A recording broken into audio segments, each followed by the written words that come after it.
Shalom, shalom, shalom, amada familia. Que el Eterno, quien es bueno, te bendiga en esta noche, en la mañana, al mediodía, los que nos verán esta transmisión de esta porción por diferido. Que el Santo bendito sea, trayéndote la luz que tú necesitas para tu vida, que tú puedas entender esta noche lo que representa el peso de la magnitud de el nivel secreto, oculto, lo que está muy profundo de allá de la Torá, que muchas veces que para nosotros es incomprensible el sentido de traer algo que nuestro pueblo de Israel ha practicado por mucho tiempo, por décadas, siglos, y que para nosotros en muchas ocasiones es muy desconocido. Muchas veces en el mundo religioso tenemos ese apego muchas veces a las enseñanzas ambiguas, pero no tenemos una claridad, un entendimiento de los contextos que están dentro del santuario, dentro del templo, y eso para nosotros es algo desconocido, algo como cuando entramos a una dimensión totalmente que no conocemos, y muchas veces entramos con ese temor, ese miedo. Pero el Santo bendito sé que traerá poco a poco, cuando tú te enlazas directamente con las raíces de nuestro pueblo judío y tú comienzas a estudiar, a indagar, a escudriñar, a investigar y sobre todo a crear ese análisis exhaustivo de la Torá, los hebraísmos que están escondidos dentro de la Escritura, los secretos dentro del contexto hebreo original, no en las traducciones.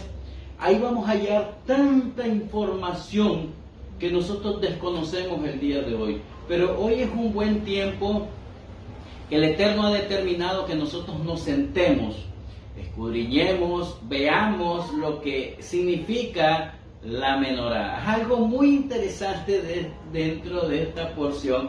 Hoy vamos a estudiar la porción número 36 del ciclo anual del estudio de la Torá. Hoy nos corresponde la parashá Be'alojad. ¿Qué significa cuando haga subir? Y esto lo tenemos en el libro de la Mitzvot o el libro de Números, capítulo 8, versículo 1 al capítulo 12, 16. Esta es nuestra porción con referente a la porción de la Torá. Tenemos en la porción de los profetas apegado un paralelismo con esta porción, el libro de Zacarías, capítulo 2, versículo 10 al capítulo 4, versículo 7. Pero antes de empezar la enseñanza, quiero hacerte un resumen para que tú veas toda la magnitud de lo que vamos a estudiar en este Shabbat, en el cual vamos a indagar y profundizar en los contextos secretos de la Torá. Y es así, Aarón es comisionado para el encendido de las velas de la menorá. Siendo Aarón con ese gran privilegio y honor, debido a su gran característica de ser un pacificador, una persona que le sobra y abunda la paz. La tribu de Leví es iniciada en el servicio del santuario. Es instituido y puesto un segundo Pesach, o conocido como Pesach Sheni, debido a la pregunta de los israelitas de por qué serían ellos desfavorecidos por el favor del Eterno, debido a la situación de no ofrendar sacrificios de Pesach en el momento adecuado por haber estado ritualmente impuro, luego de estar impurificado el 15 del mes de Nisan. El Eterno también capacita a Moshe sobre cómo iba a ser todos los procedimientos para los viajes y los campamentos de Israel en el desierto. La gente viaja en formación desde el monte Sinaí, donde ellos habían estado cerca de un año en ese lugar. La gente está insatisfecha por el maná y demanda que Moshe le provee carne. Y Moshe designa a 70 ancianos para ayudarle con la carga de gobernar y dirigir con justicia y equidad en los tiempos al pueblo de Israel. Miriam murmura negativamente contra Moshe y es castigada con Sará, es decir, lepra, y la comunidad espera 7 días por su recuperación y Moshe ora al Eterno por su recuperación por Refuá Shelema. Es muy importante hoy en día ver el secreto del inicio de la porción de esta parashá, que luego de determinar la parashá Nazó, la que miramos la semana pasada, con las ofrendas de todos los príncipes de las tribus de Israel, de acuerdo a sus clanes. Qué interesante cuando terminamos la ofrenda que dieron cada uno de los príncipes. Cada uno dio ni más ni menos. Todos dieron iguales, es decir, el grado de la unidad, el grado de la empatía, el grado de estar completamente unido, el pueblo de Israel y su liderazgo. Esa es la soberanía que tiene que tener cada una de las naciones del mundo para tener equidad y justicia, y sobre todo que gobierne el Eterno sobre las naciones y que la justicia sea próspera en cada uno de los países del mundo para que haya el bienestar dentro de nuestras naciones a través de cada uno de nuestros prójimos. Dice, luego de la unidad de ellos, al ofrendar con alegría y armonía al Eterno, Hashem establece el encendido de la menorá, la cual constaba de 7 brazos, 3 brazos al lado izquierdo y 3 brazos al lado derecho. Y el centro conocido como Shemash. Y interesante es que una vez encendida, ellas se situaban enfrente de la llama de la lámpara de en medio. Las 7 llamas representan los 7 ruajim o los 7 espíritus de Hashem, como lo habla el libro de Isaías, capítulo 11, versículo 2. Y dice así, y reposa sobre él el espíritu de Hashem, el espíritu de sabiduría, el espíritu de inteligencia, el espíritu de consejo, el espíritu de poder, el espíritu de conocimiento y el espíritu de temor a Hashem. También la menorá corresponde a los 6 días de la creación, establecido en el libro de Bereshit, Génesis, y el brazo central corresponde a el Shabbat. El secreto de la elevación de nuestra conciencia a través de la menorá del templo, ¿qué quiere decir esto?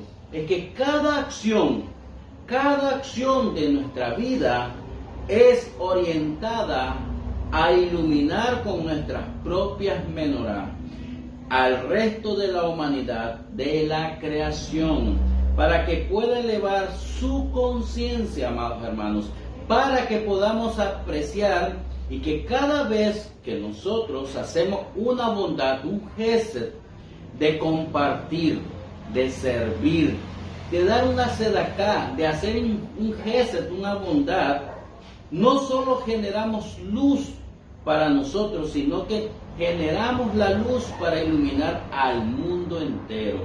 Es decir, cada acción que hagamos con el objetivo de dar, nosotros compartimos nuestra luz para ayudar a disipar esas áreas oscuras en nuestro prójimo y en nosotros mismos. Por ello que cuando uno de los brazos se apagaban en la mañana, antes que Aarón entraba a recargarlas para mantener su encendido continuo, los otros brazos compartían su luz para con los otros brazos, aunque ellos no vieran esa acción o esa obra, pero nosotros mismos hoy en día es igual, generamos esa obra de ayudar a mantener esa luz de la menorá. Qué interesante cuando nosotros tenemos el rasgo de esa menorá y muchas veces uno de los brazos que en el encendido continuo ellas se apagaban, pero era casi muy imposible que la menorá se apagara en su totalidad. Siempre había aceite para que 1, 2 o 3 brazos estuviesen encendidos.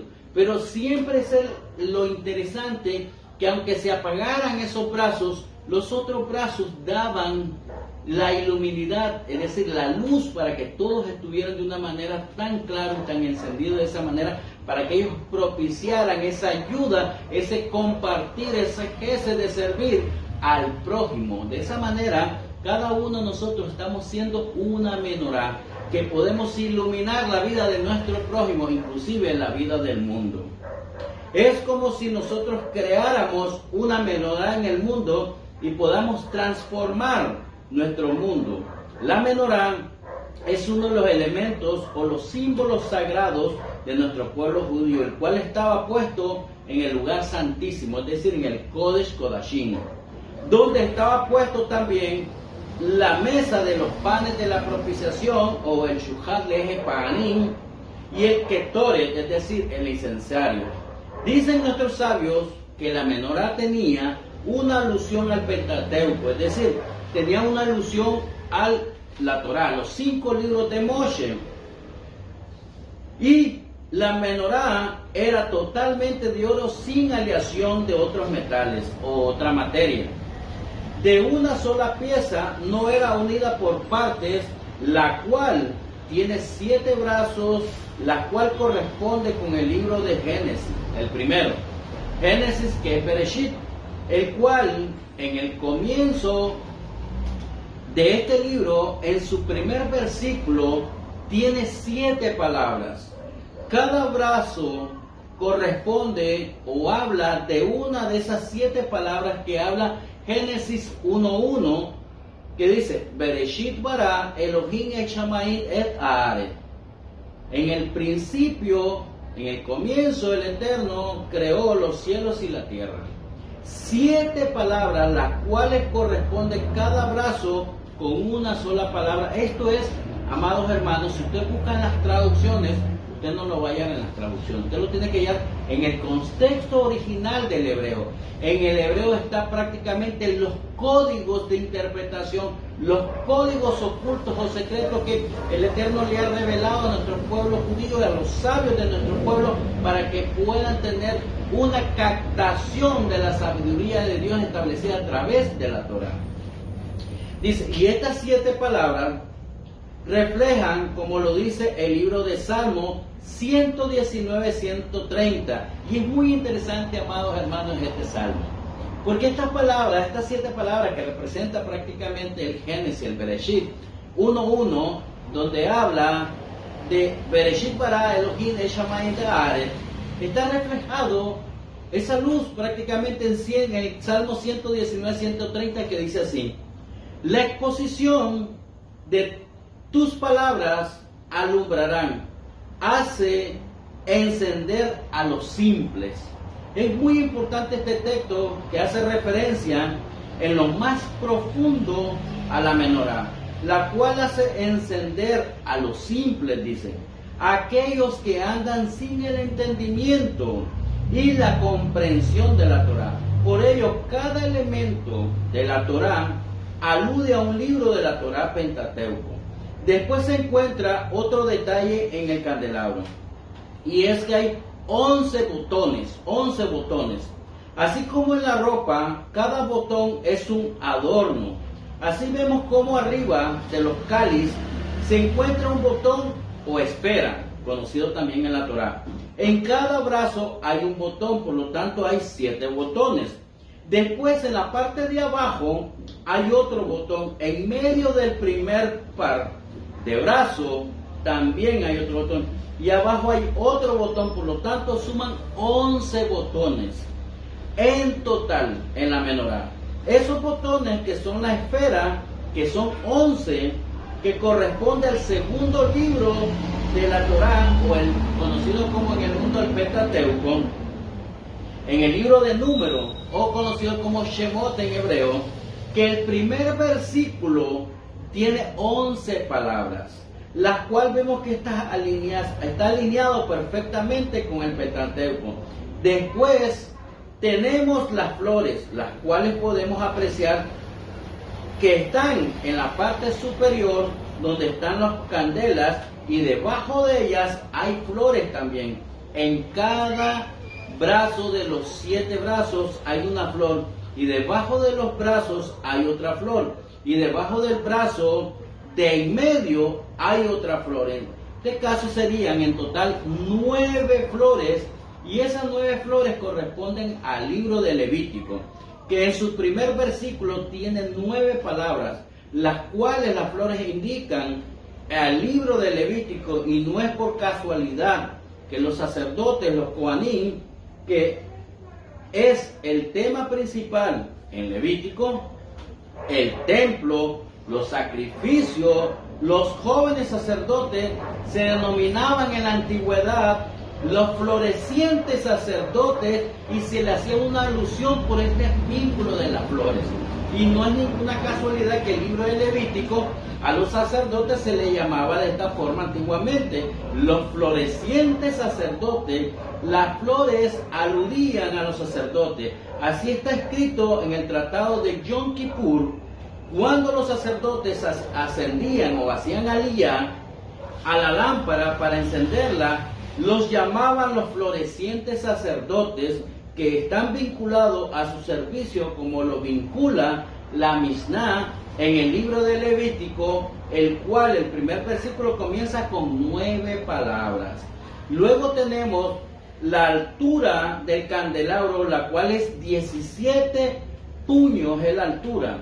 Un puño equivale a 8 centímetros, por lo tanto hay 17 puños de altura, y este corresponde con el libro de Números, que el cual el primer versículo del libro de Números comienza con 17 palabras, lo cual corresponde con los 17 puños de la altura de la menorá. Luego tenemos los cáliz, o lo que conocemos como las copas en la menorá, que son los que se encuentran debajo de los botones. Las copas o cáliz que contienen 3 en cada brazo, y por lo tanto hay 7 brazos, que son 21, y debajo del brazo de en medio, casi por la base, tenemos otro cáliz, lo cual corresponde al libro del Deuteronomio o Devarim.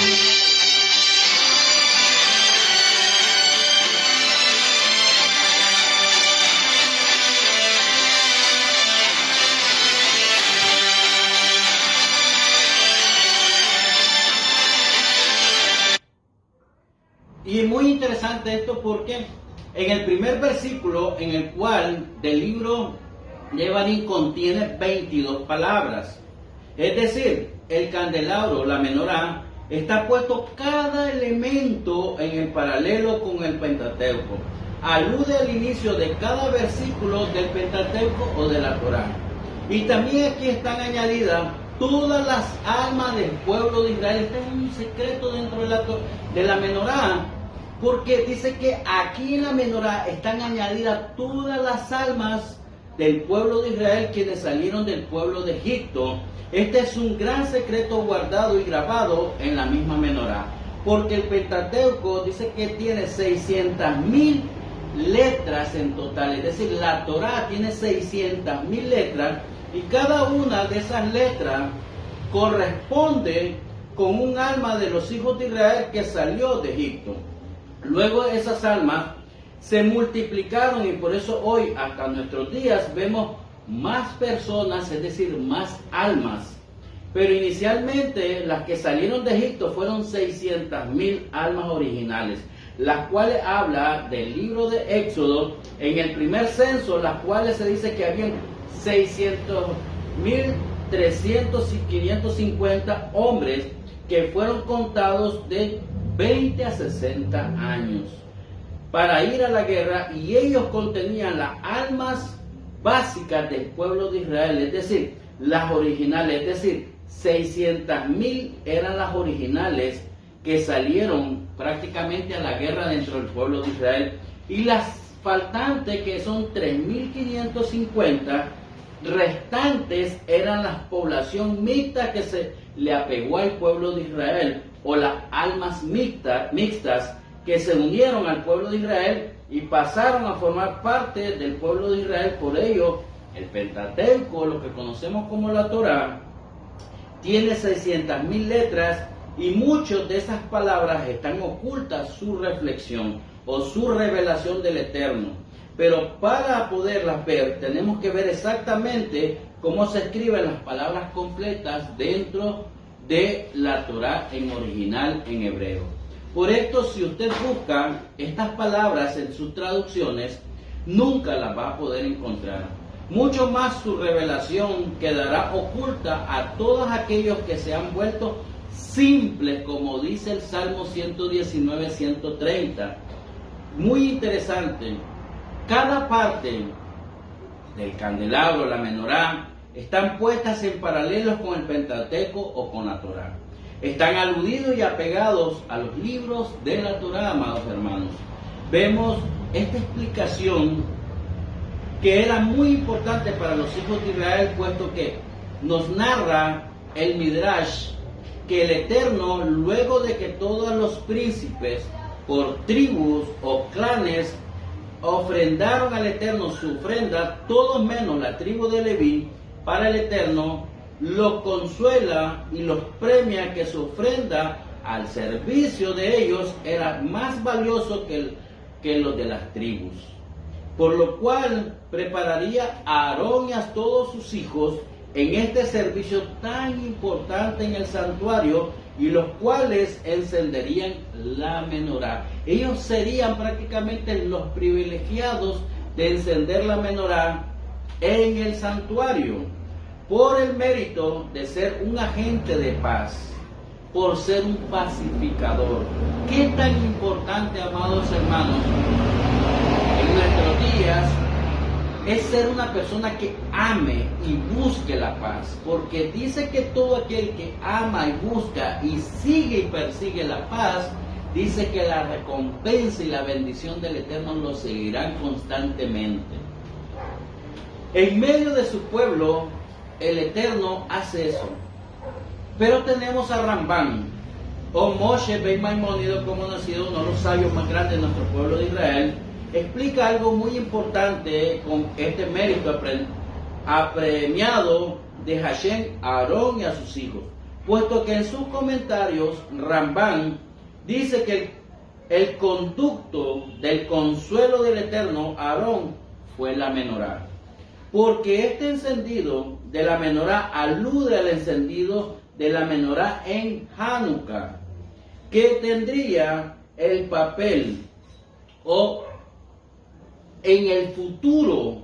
Aquí Hashem alude a su función o a su servicio en el futuro por los jefes de la tribu, que luego llegarían una época en la cual este encendido sería interrumpido en el templo por los grecos sirios, por los seleucidas, y la Torá expresa, mis amados hermanos, que esto era un gran peligro de ser olvidado, y es aquí que vemos la fe, la emuná y el heroísmo de los Hashmoneo, la familia sacerdotal de la familia de Aarón, llegarían a repeler y a purificar el santuario y encender de nuevo la menorá de aquellos triste y agobiante interrupción que duró muchos años para el pueblo de Israel. Por este motivo, dice Rambán, que Hashem consoló a Aarón, porque un día esta familia levita salvaría a la nación de la ofrenda de los príncipes de Israel, que sería algo efímera. Pero el servicio y la labor de descendencia de Aarón sería eterna, la cual tiene como objetivo de dar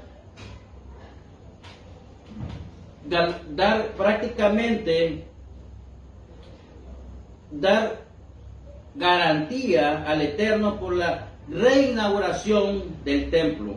Hashem le muestra a Aarón, y este es uno de los mensajes para nosotros hoy en día, que el agradecimiento a Hashem no solo se mostraría por las ofrendas ofrecidas o entregadas por los príncipes de cada tribu de Israel, sino que también el agradecimiento se da también con el servicio del encendido de la menorá. Y vemos aquí que la razón para el encendido de la menorá también instituyó el milagro de Hanukkah. El templo fue reinaugurado, y así mismo por el cual este pasaje se lee en el último día de Hanukkah. Y es aquí un gran mensaje para nosotros hoy, en nuestros días.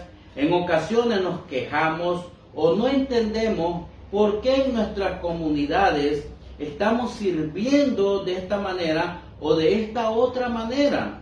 Y en la mayoría de las ocasiones no entendemos, porque en otras ocasiones no sentimos que nuestro servicio sea valorado, dice mucha gente, o que en algunas veces no está acorde a mí, pero te puede estar pasando lo mismo que Aarón. Hashem te está preparando en tu servicio a algo que en el futuro tu descendencia haga algo de parte del Eterno que sorprenderá a tu descendencia, aunque las personas no comprendan o no vean tu servicio a Hashem, pero el Eterno tiene guardado tu luz para iluminar al mundo con tu menorá interna. No permitas hoy que esa luz sea disipada por la incapacidad de comprender de no comprender al Eterno. Esto es igual que te pongas en un cuarto totalmente en oscuridad y en un rincón tú enciendas una luz, aunque veas más oscuridad que luz, pero esa luz tenue, esa luz que está ahí encendida pero no muy extensiva, tendrá el mérito y el privilegio de otorgar la luz a todo ese cuarto que está en oscuridad.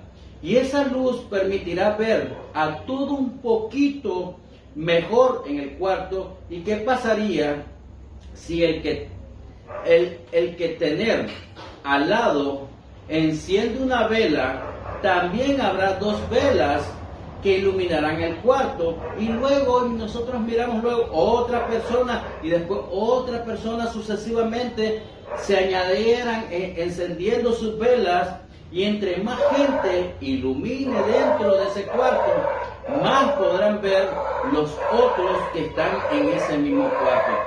Y de esa manera es tan importante que nosotros podamos ver que aunque sea una luz y otro enciende una luz, pero haya más oscuridad que luz, pero entre más nosotros nos unamos y estemos en un ejad, en una unidad, ese cuarto va a irradiar una luz tan grande que después va a disipar toda oscuridad.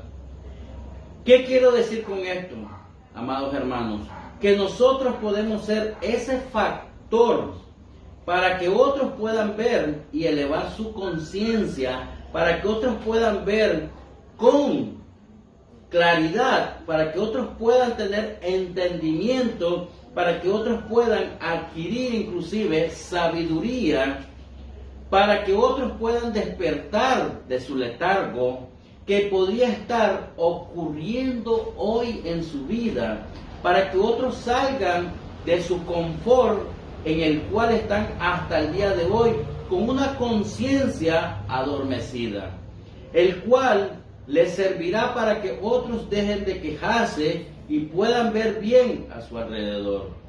Nosotros somos ese agente que Hashem te usará como emisario para iluminar el mundo entero a través de nuestras acciones y de nuestras obras. Somos responsables de nosotros mismos y con el mundo entero, amados hermanos. Y cada vez que nosotros nos desconectamos de esa luz, afectamos al mundo y creamos ese vacío, y por lo tanto nos desconectamos de esa fuente de todas las energías que es el Eterno, amados hermanos. Cuando el pueblo dejó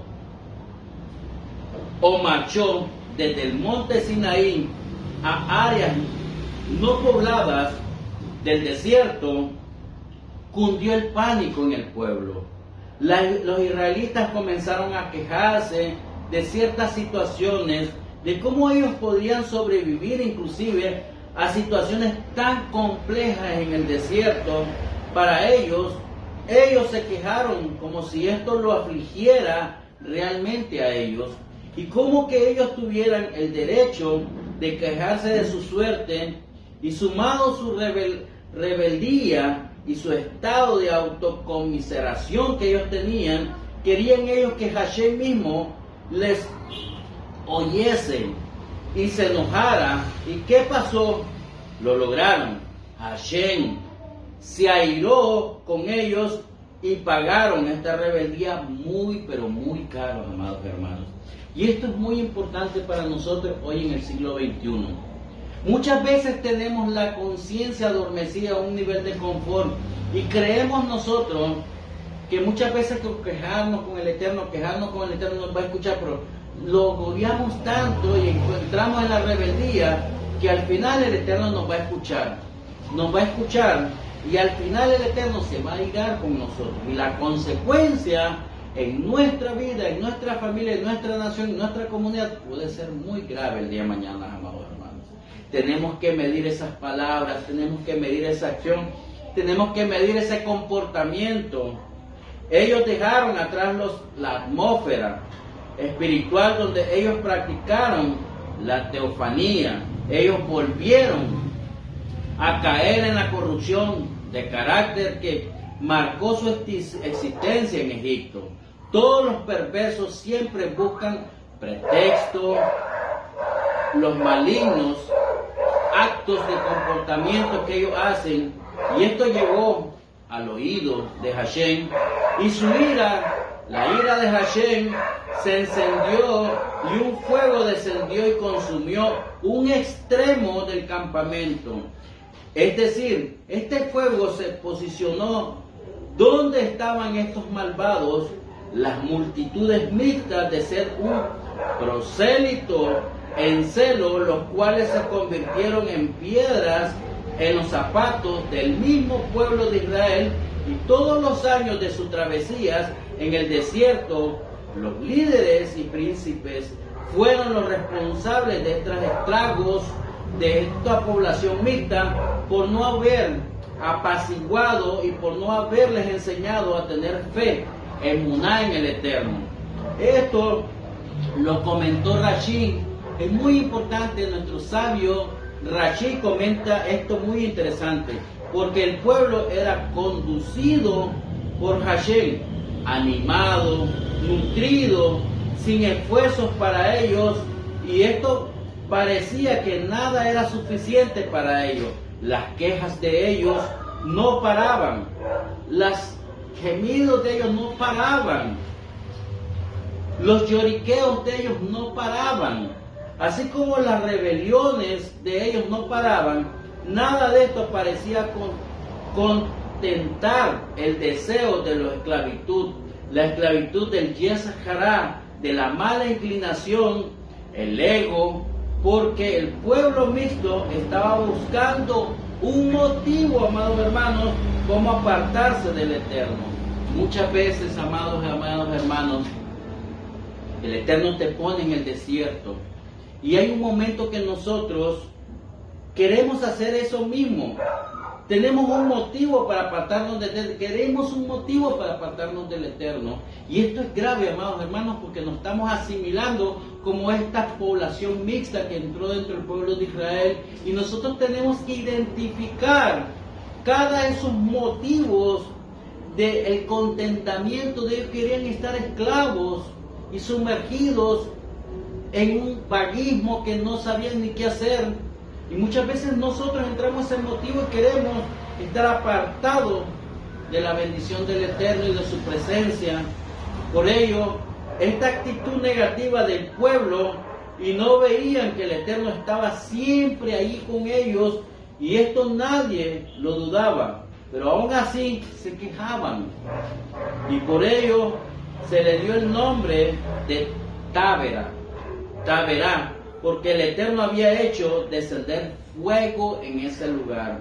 Su nombre conmemora la quemazón donde ellos pecaron, es ahí donde muchas personas se empecinan en el mismo lugar, seguir pecando una y otra vez, donde la persona reincide constantemente su pecado, aún luego de un castigo milagroso. Y el problema grave que vemos aquí, que aquella persona simple, sin entendimiento, sin razonamiento, sin comprensión, sin un discernimiento, influye en los líderes del pueblo.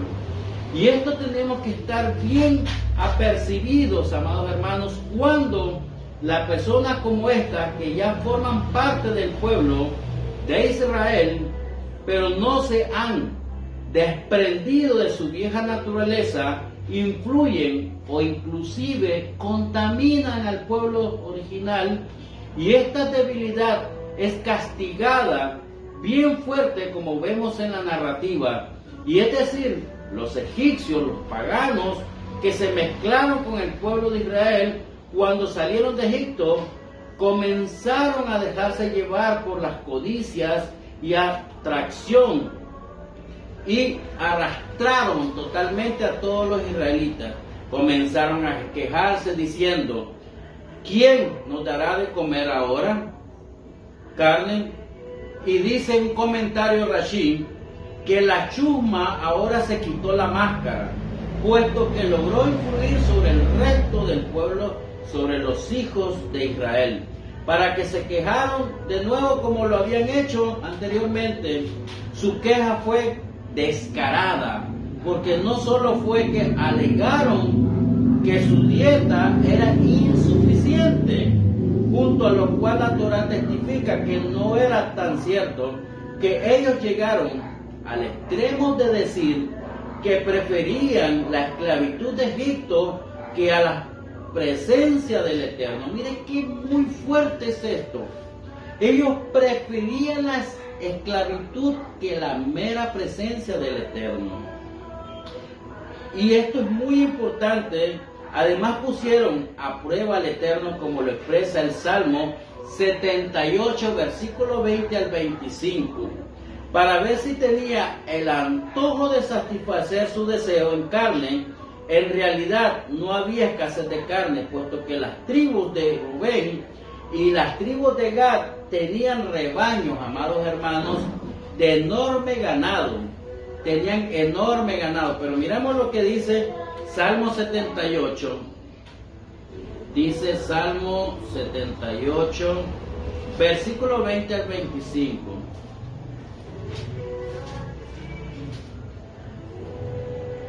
Al 25. He aquí, dice el Eterno, he aquí ha herido la peña y brotaron aguas y torrentes inundaron la tierra. ¿Podrá dar también pan? ¿Dispondrá carne para su pueblo? Por tanto oyó el Eterno y se indignó. Se encendió el fuego contra Jacob y el furor subió también contra Israel, por cuanto no había creído al Eterno, ni habían confiado en su salvación. Sin embargo, mandó a las nubes de arriba y abrió las puertas de los cielos, e hizo llover sobre ellos maná para que comiesen. Pan de noble comió el hombre, les envió comida hasta saciarles. Mire qué interesante, las excusas eran vanas de ellos, porque ellos tenían los alimentos. Lo mismo lo corrobora Números 32, versículo 1, dice así. Números 32, versículo 1 dice: los hijos de Rubén y los hijos de Gad tenían una muy inmensa manchedumbre de ganado, y vieron la tierra de Geser y de Galad, y les pareció el país un lugar de ganado. Es decir, tenían ellos ganado, tenían bastante alimento. Los hijos de Rubén. Aquí observamos que los lamentos de las carnes era solo un pretexto de estos población mixta para quejarse delante del Eterno, para contaminar, para asimilar para traer maldad dentro del pueblo de Israel, para que ellos se apegaran a ellos con todo este motivo que tenían de excusarse, porque para ellos el pecado de Egipto solamente era un recuerdo nostálgico, como lo dice en el siguiente versículo, en número 11, versículo 5. Dice, nos acordamos del pescado que comíamos en Egipto, de balde, de los pepinos, de los melones, de los puerros, las cebollas y los ajos. Esta población mixta se quejaba y en sus quejas influenció al pueblo de Israel al decirle que ellos estaban ya cansados de manjut, es decir, del maná, esa comida milagrosa, sino que esta población mixta quería comer carne, querían comer la comida deliciosa que comían en Egipto. Y nos preguntamos hasta nuestros días esta pregunta: ¿cómo el pueblo judío se quejaban si tenían carne? En ocasiones no calza en nuestro entendimiento, porque el maná descendía del cielo milagrosamente sin esfuerzo todos los días. Estaría esta comida milagrosa día tras día durante 40 años que estuvieron ellos en el desierto, por cada persona que necesitaba comer, por familia. Además, el maná era una comida tan deliciosa. ¿Qué sabor tenía? Nuestros sabios nos enseñan que tenía el sabor que tú querías, que tú deseabas. El sabor que uno quería, y ese sabor tenía el maná. Y por otro lado, el maná era nutritivo. Efectivamente, si comemos algo no nutritivo, amados hermanos, le podíamos afectar a alguien en la vida, inclusive nos podríamos enfermar. Pero el maná era comida perfecta, se absorbía completamente por el cuerpo y no tenía que ir al baño. Luego de comerlo, era saludable, nutritivo, que lo llevaba a la mano fácil, a las puertas de su tienda. Como puede ser que el pueblo tenía esas quejas, cómo puede ser que cayeron en ese desastre ante el Eterno, o cómo hoy hay muchas explicaciones, pero quiero abordar una que es la más común, de la que más se escucha, y probablemente esa es la que más debemos de nosotros fortalecer. Una de las más grandes lecciones que venían del maná. ¿Cuál es el problema del pueblo judío? No era un problema con el sabor del maná. Estaban felices ellos con el maná porque era rico, era saludable para ellos. El problema para ellos era que el maná caía una vez al día. Es decir, que las personas que querían tranquilidad y estabilidad monetaria, economía en sus vidas. Mira qué interesante esto. ¿Qué es lo que deseaba muchas veces esta gente? Y es lo que nosotros debemos de poder entender esta porción hasta el día de hoy. Cuando el Eterno te trae el maná, cuando el Eterno te trae esa porción, cuando el Eterno te trae esa parnasá, normalmente la gente que es ambiciosa, la gente que tiene su ego elevado, la gente que tiene ese grado de rebeldía, ese grado de malicia, de maldad en su vida, todo por cuanto el Eterno bendice a la persona, la otra persona quiere sacarle un beneficio. Y esto es lo que quería sacarle a esta gente mixta. Quería sacarle un valor económico para toda su vida en ellos. No podían, porque no podían guardar el maná y comercializarlo entre ellos, como tener un mercado y decir, guardar una porción del maná, y aquella persona no tiene, te vendo, y aquella persona tampoco tiene, pero te vendo otra porción, y crear un comercio económico entre ellos, pero sacar un beneficio propio y no amando al prójimo. Esta es una costumbre que está muy arraigada en las naciones, y es algo que nosotros debemos de aprender de esta porción. Tú no le puedes sacar un beneficio mayor a las cosas del Eterno cuando el Eterno te ha bendecido. Eso tiene que estar muy claro. Y esto tiene que ser un pacificador, un amante de la paz, como era Aarón. Porque no podían guardar el maná y guardarlo en sus cuentas, en sus bancos, y decir que tenían suficientes reales guardados en el banco. Eso es lo que dice hoy la gente. Para 2 años o 5 años, eso no existía antiguamente. Uno terminaba de comer su última comida del día y después había nada más, no había nada más. Por decir así, el refrigerador vacío, y se preguntaban, ¿qué vamos a comer mañana? Esa era la pregunta retórica que se asentó en el pueblo de Israel. Y el pueblo decía, tranquilo, mañana Hashem nos mandará el maná de vuelta. Y ellos se preguntaban, ¿estamos seguros de eso? Es como cuando el Eterno, amados hermanos, hoy te manda la provisión y nosotros decimos, ¿y qué vamos a comer mañana? El Eterno proveerá, Hashem proveerá. Tener shalom, tener paz, tranquilidad, seguridad, que Hashem que está en los cielos, Él va a proveer. Él va a proveer para ti, tu casa, tu comunidad y la nación, como ha provisto con el pueblo de Israel.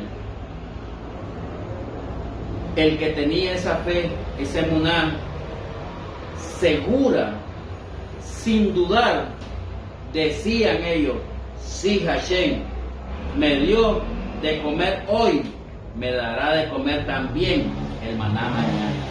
Y eso es algo que tú tienes que tener en tu fe hoy. Si Hashem te dio de comer hoy,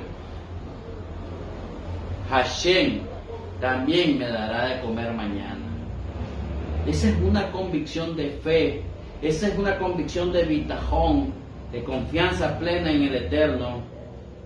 También esa persona está feliz, pero claramente el desafío de la emuná, de la fe, de entender que el que me mandó hoy también me mandará mañana, pasado mañana, y en 1 año y en miles de años. Esa prueba era muy difícil para el pueblo. Estaban cansados, se cansó de esta incertidumbre constante que decían realmente, ¿caerá el maná mañana? No es lo mismo ver la casa vacía y realmente lo mandará de vuelta el Eterno el maná al día siguiente, decían ellos. Y a pesar de que así lo veían su probidad día tras día, esa incertidumbre de ellos, decían, déjame ir a comer carne a Egipto, puedo ir, guardar y acumular, y así tendríamos una seguridad porque tengo guardado esto para el futuro. Sin embargo, entendemos que esa seguridad no es real, amados hermanos. Es decir, al final, ¿quién provee para nosotros realmente? Es Hashem.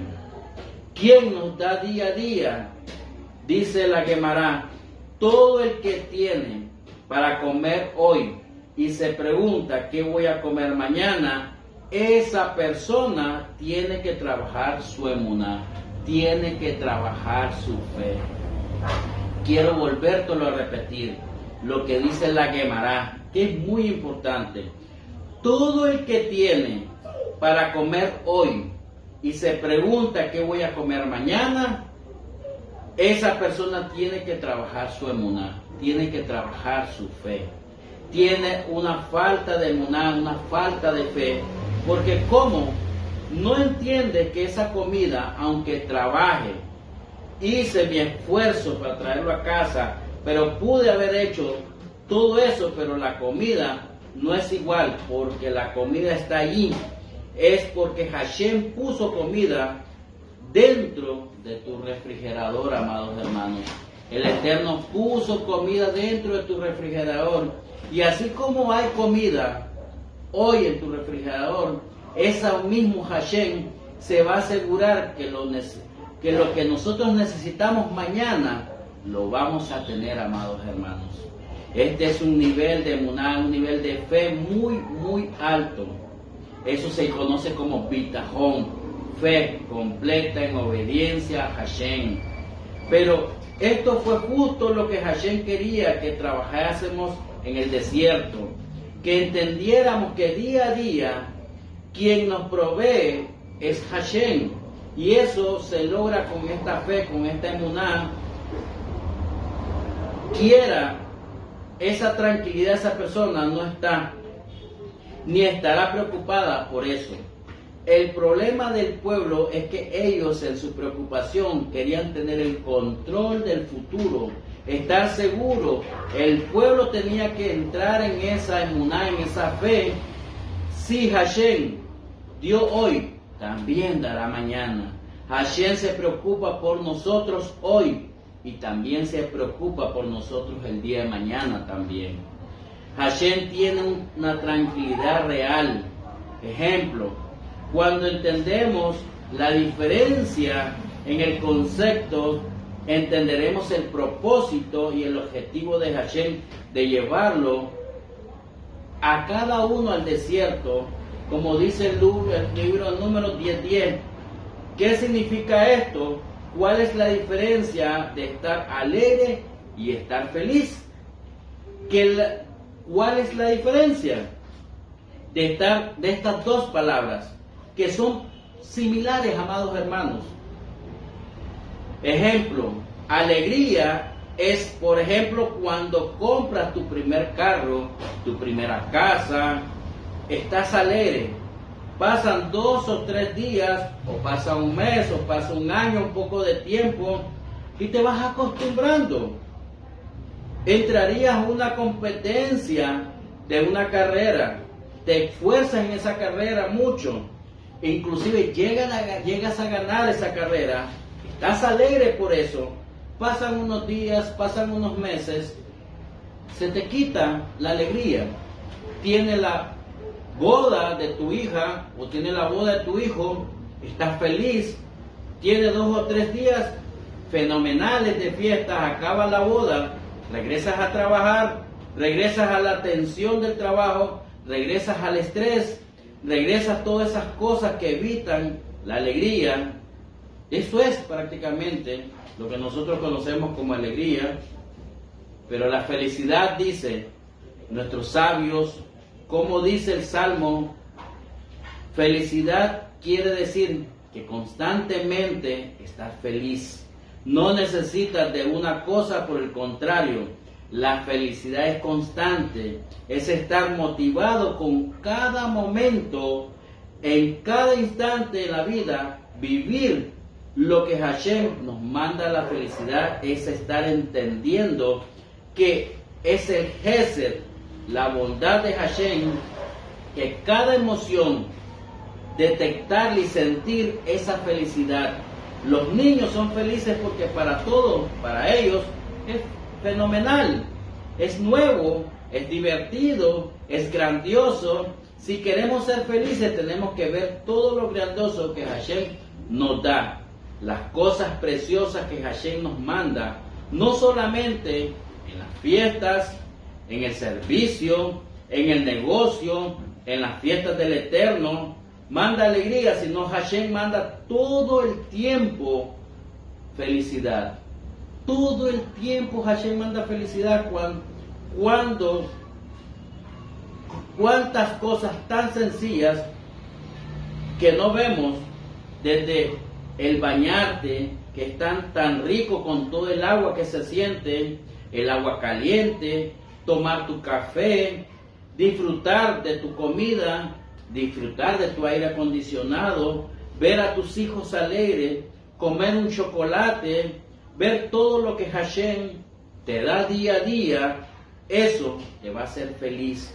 Pero cuando vivas en constante entendimiento y tú, amados hermanos, tú disfrutes de parte de Hashem, vas a vivir feliz y no alegre. Todos, amados hermanos, hoy busquemos esa felicidad. Y la única manera de encontrar, amados hermanos, será pegarnos al santo, bendito sea, a Hakadosh Baruj Hu. Te deseo lo mejor a todos los que están conectados con nosotros. Y te deseo lo mejor porque tienes todo para ser feliz. Por ello te deseo hoy, Coltú, todo lo mejor. Amados hermanos, hoy que tú estás ahí en casa, disfruta constantemente de tu felicidad. Disfruta de todos los hechos, el hecho de que hoy amanecí, me alegré, el hecho que desayuné, tomé el café con mi esposa, con mis hijos, con mi padre, con mi madre, el hecho que fui a trabajar con alegría, me monté en un bus, me monté en mi carro, me pasaron trayendo el recorrido y anduve alegre viendo la amistad del prójimo, de mi jefe y todo esto, la alegría y todo esto, almorzamos todo en conjunto, en unidad, llegamos a la casa, miré a los hijos, platiqué con ellos, me gocé en la alabanza, me gocé en la lectura de la Haftará, me gocé en la Jaliyá, me gocé porque hay un testimonio fuerte de algunos de los hermanos, me gocé porque hubo una sanidad, me gocé por todo esto. Esto es bueno, amados hermanos, que la felicidad tuya sea constante todos los días. Des gracias al Eterno porque el Eterno está haciendo constantemente cosas buenas. Con tú, dice, todo bien en tu vida. Que hoy tú puedas entender la unidad en el espíritu de Hashem, como dice el libro de Isaías, cuando nosotros entendemos esa menorá y vemos el hecho de tener esa menorá en nuestras vidas y decir el hecho cuando tenemos en el libro prácticamente de Isaías, amados hermanos, y ver los ruajín del Eterno y estar constantemente alegre porque esos ruajín del Eterno están descendiendo sobre nosotros, están en nosotros, y hacerlo vivaz cada día en nuestras vidas y entender que el Eterno, quien es bendito, está detrás de cada una de nuestras felicidades. Que el maná que desciende todos los días es una felicidad porque el Eterno es bueno. Si Él te proveyó hoy, también te proveerá mañana. Que el Santo bendito sea, te bendiga hoy. Que el Santo bendito sea llenando tu casa, tu alacena, tu refrigerador. Que el Santo bendito sea llene de shalom, de paz, como tenía Aarón y todos sus hijos eran pacificadores. Que el Eterno te llene hoy y que el Eterno sobrepase todo aquello lo que dijo nuestro Mashiach: mis pasos doy, yo no la doy como el mundo lo da. Que el Santo bendito te llene el día de hoy y que te traiga lo que tú estás necesitando hoy. Si tú necesitas refuah shelema, el Santo bendito te traiga refuah shelema por los méritos del Sadik, por el mérito de nuestro justo Mashiach Yeshua, te traiga sanidad y por todo lo que tú necesites. Que necesitas una propiedad, necesitas un milagro sobrenatural, porque necesitas pagar algo, que el Santo bendito sea te provea hoy por la obediencia, por tu emuná, por tu fe y por tu bitajón. Que el Santo bendito sea por la confianza plena en el Eterno, sea derramada esas bendiciones de los cielos para tu casa, para tu familia, para tu comunidad y tu nación. Que el Santo bendito sea, te bendiga esta noche. Shalom, shalom, shalom.